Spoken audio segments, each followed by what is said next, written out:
Kirk Nicholas. I'm the School District Superintendent for Lambersville Unified School District. I wanted to start a series of video vignettes to give information out to our community about the California school budget and to start to introduce our plans for next school year. But before I get into the specifics of the California school budget, I want to give a little historical context to how the budget over time has influenced public education and the educational system here tied to funding in Lambersville Unified.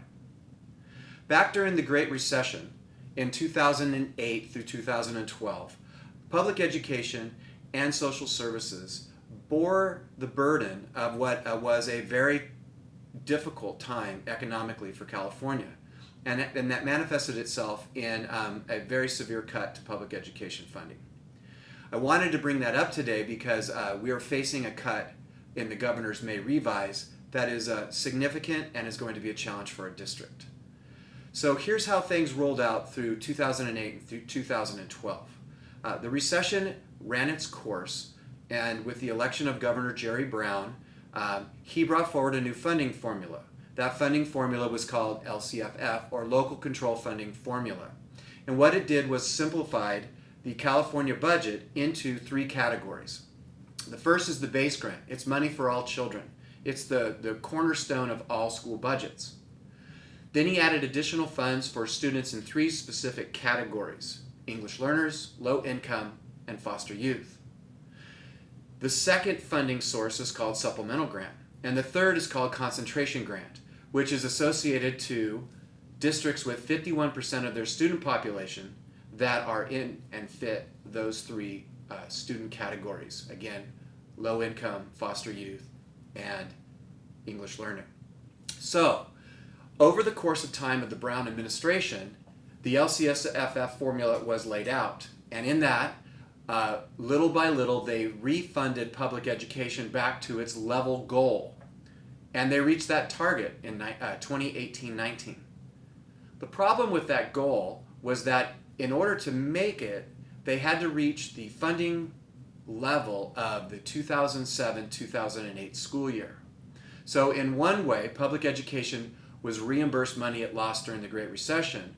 But on the other hand, public education lost a significant amount of funding, and the celebration of reaching 2007-2008 funding levels was less than desired for those of us that want to give all to our kids and our students. So we reached that target again in 2018-19.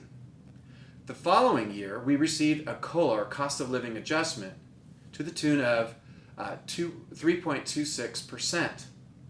And that brought us to this year.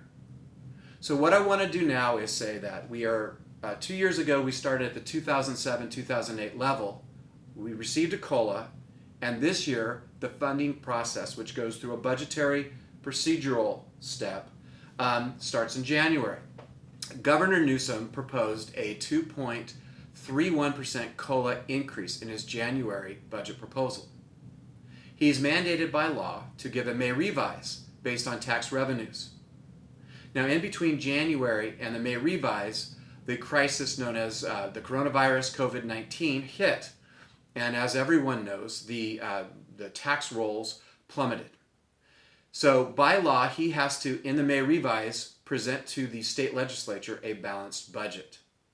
And so to do so, in his proposal in the May revise, the governor proposed a 10% cut to the LCFF base grant to public education K-14, or K-12 plus the community colleges. This is a significant and draconian cut. Now, what does that mean for us? How do we respond?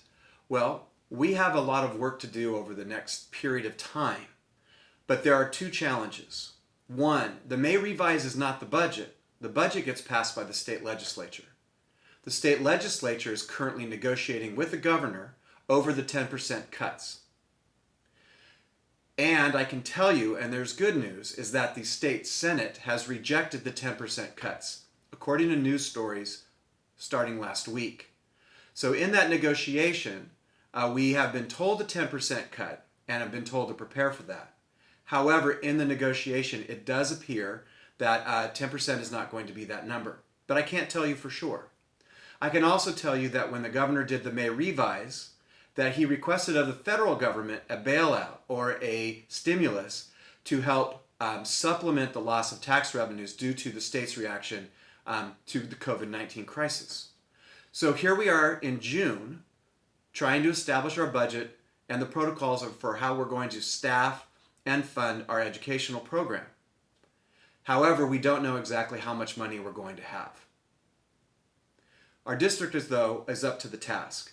So what we are doing is creating concurrent plans based on the worst case scenario and additional scenarios related to less funding cuts. But what I can tell you is we have to meet a mandate, a state law mandate, that we have to bring forward to our Board of Trustees by June 30th a budget that reflects the May revise. This is a disappointment, but it's going to begin a process of figuring out how we're going to provide the great educational programs that we have done so in the past, so that we will know and plan for next year in a way that's fiscally responsible based on the money we get, and that reflects what we're mandated by law to do. So this is the first piece of my explanation of how we're dealing with funding and the budget and educational goals moving into next school year. Thank you.